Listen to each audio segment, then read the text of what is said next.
महाविद्यालय के YouTube channel पर उपस्थित आज की ऑनलाइन कक्षा में आप सभी का हार्दिक स्वागत। मैं डॉक्टर चंदोचन त्रिपाठी, प्राचार्य राजकीय कन्या महाविद्यालय बहरोड अलवर। आज हम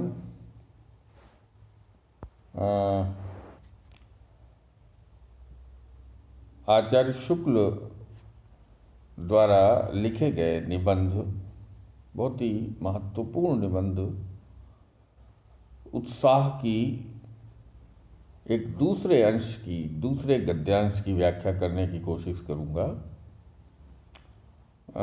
जैसा कि आप सबको मालूम है कि बीए प्रथम वर्ष सामान्य हिंदी में सामान्य हिंदी के पाठ्यक्रम में सम्मिलित आचार्य शुक्ल का ये निबंध आपके यहाँ पाठ्यक्रम में निहित है।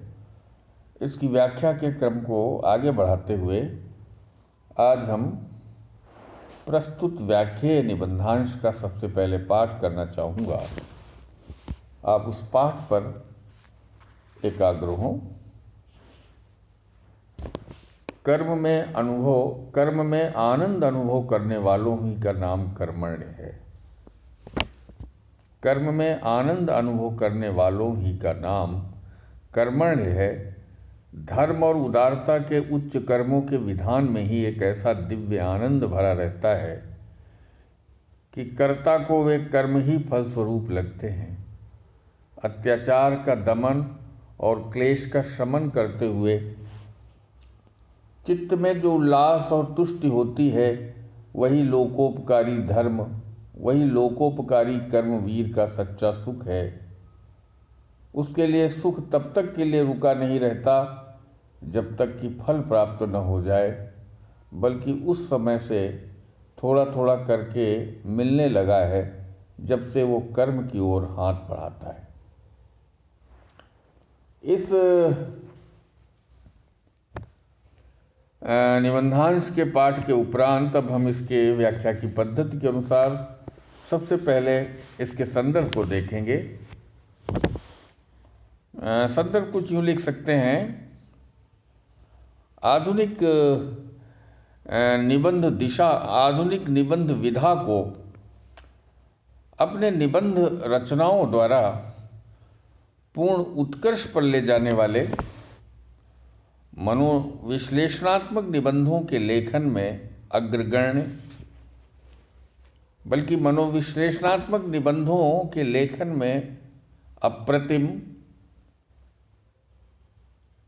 हिंदी निबंध विधा और आलोचना विधा के शिखर पुरुष आचार्य शुक्ल द्वारा प्रणीत ये निबंधांश चिंतामणि में उनकी प्रख्यात कृति उनकी प्रख्यात रचना चिंतामणि भाग 1 के उत्साह नामक निबंध से आग्रहित है। इस निबंध में लेखक निबंधकार आचार्य शुक्ल ने कर्म को प्रधानता देने वालों को कर्म करते समय किस प्रकार आनंद का अनुभव होता है, इस बात को विवेचित व्याख्यायित करने की चेष्टा की है। अब हम इसकी व्याख्या देखें। आचार्य शुक्ल अपने इस उत्साह निबंध की व्याख्या करते हुए, विवेचना करते हुए, विश्लेषण करते हुए वो एक यात्रा करा रहे हैं पाठक को, बुद्धि की यात्रा। जैसा कि वो अपने निबंधों में कहते हैं कि मैं बुद्धि की यात्रा, हमारे निबंधों में बुद्धि की यात्रा और बीच बीच में वो आराम के या विश्राम के या विरेचन के छींटे भी देते चलते हैं। तो इस निबंध में उन्होंने स्पष्ट किया है कि कर्म को प्रधानता, कर्म में आनंद अनुभव करने वालों का ही नाम कर्मण्य है। यानी कर्म करने में जो अग्रगण्य हैं, कर्म करने में जो निष्ठावान हैं, अर्थात कर्मठ हैं, ऐसे कर्म प्रधान लोगों को अपना कर्म करने में एक विशेष प्रकार के आनंद का अनुभव होता है, और ये आनंद का अनुभव कुछ विशिष्ट कर्मों को यदि वो कर रहा है, जैसे धर्म और उदारता जैसे उच्च कर्माशयों से यदि के विधान में यदि वो कर्मरत रहता है, धर्म और उदारता भरे कर्म।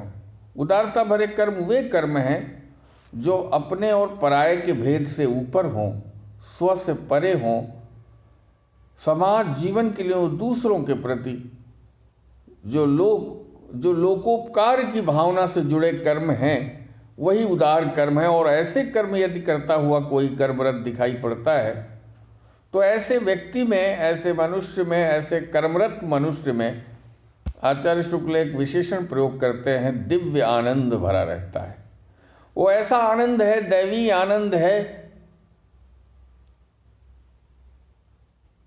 और उस दैवी आनंद के फलस्वरूप ही कर्ता को वे कर्म ही फलस्वरूप लगते हैं। तो ऐसे दैवी आनंद का अनुभव करते हुए जो लोकोपकारी कर्म है, ऐसे कर्मों में रत मनुष्य जिस दिव्य आनंद का अनुभव करता है, आचार्य शुक्ल स्पष्ट करते हुए कहते हैं कि वो कर्म करते ऐसे लोकोपकारी कर्म करते रहते हुए लोकोपकारी कर्म रत मनुष्य जो दिव्य आनंद का अनुभव किया करते हैं, वो कर्म ही फलस्वरूप लगते हैं। अर्थात उनके कर्म के फल पर निगाह नहीं जाती, उनका कर्म ही फल रूप होता है।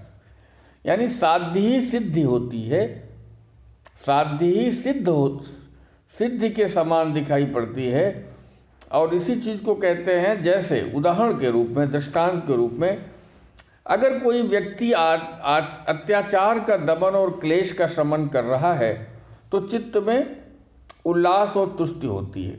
उदाहरण के रूप में देखें कि अगर रामत्व भरे कर्म हैं, रावणत्व का, बुरे कर्मों का वो विरोध कर रहा है, बुरे कर्मों का प्रतिरोध कर रहा है, बुरे कर्मों का विनाश कर रहा है, तो वो दमन और विनाश मनुष्य या मानवता के क्लेश के शमन करने के लिए ही होता है।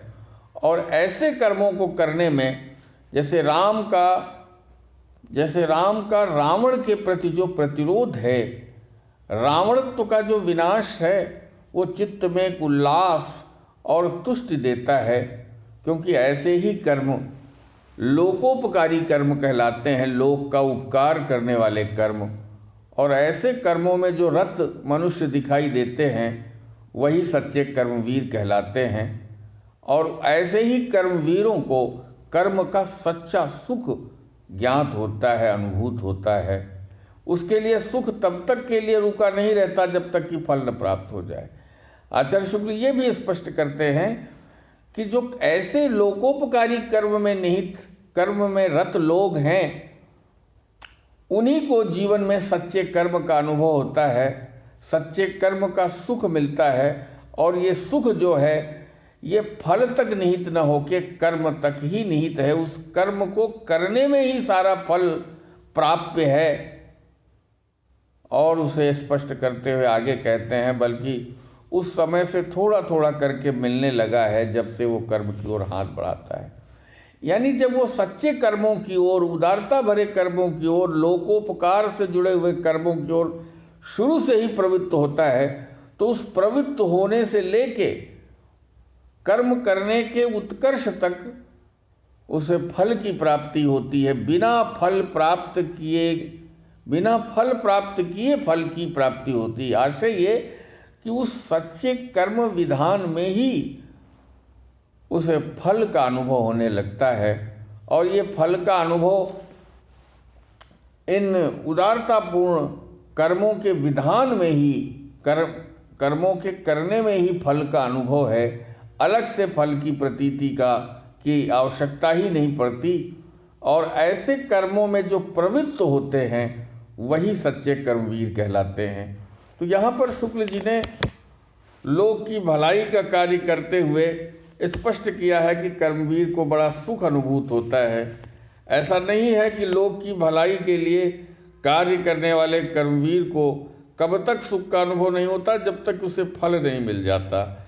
लेकिन उसे तो फल मिलने से पहले कर्म के दौरान ही सुख का अनुभव होता रहता है। ये बहुत महत्वपूर्ण बात कही कि जो सच्चे कर्मों में, लोकोपकारी कर्मों में रत है, वो उसे फल की आवश्यकता ही नहीं होती। उसका कर्म में रत होना ही फलागम साबित होता है, उसके लिए फल की प्राप्ति साबित होता है। और ज्यों-ज्यों कोई कर्मवीर सच्चे कर्म पथ की ओर उन्मुख होता है, बढ़ता है, त्यों-त्यों उसे थोड़ा थोड़ा अपने इस आनंद और कि सच्चे कर्मों को करने में आनंद और तुष्टि का अनुभव होता रहता है। और यही कर्म का सच्चा विधान है। जिस पथ पर चलते हुए वही लोग दिखाई पड़ते हैं जो सच्चे कर्मवीर होते हैं। और ऐसे कर्मवीरों के जीवन में कर्म करते रहते जो आनंद प्राप्त हो रहा है, जो तुष्टि प्राप्त हो रही है, वही उनके कर्ममय जीवन का सच्चा सुख है। आचार्य शुक्ल ने इसी ओर रोशनी डाली है। इसी बात को, इसी तथ्य को उन्होंने आलोकित किया है। विवेचना के, उत्साह के और कर्मरत उत्साह भाव को और कर्मरत मनुष्य को प्राप्त होने वाले आनंद उत्साह भाव को उन्होंने एक सच्चे सुख के रूप में, एक सच्चे फल के रूप में, और वो फल कहीं अलग से नहीं है, कर्मरत होने में ही है। लेकिन ये कर्मरत कैसे हैं? उच्चाशयता भरे, उदारता भरे, लोकोपकार से जुड़े हुए कर्म ही सच्चे कर्म हैं। और इनको करने से ही उसे सच्चे सुख का, सच्चे आनंद का अनुभव होता है। यही आचार्य शुक्ल का इस निबंधांश में मूल उद्देश्य रहा है कहने का और स्पष्ट करने का। मैं समझता हूँ आचार्य शुक्ल के मनोविश्लेषणात्मक निबंध और विशेष रूप से ये उत्साह निबंध मनुष्य जीवन की यात्रा में एक आधारभूत, खास के कर्म का प्रेरक है। जैसे कर्म के प्रेरक भाव होते हैं, वैसे ही उत्साह जो है वो कर्म की आधारशिला है। और ये उत्साह ही अंततः उसे सच्चे सुख, कर्म में प्राप्त होने वाले सच्चे सुख की अनुभूति कराता है। इस बात को आचार्य शुक्ल ने अपने इस पूरे निबंध में कई कोणों से, कई आयामों से, कई वातायनों से उसे स्पष्ट किया है।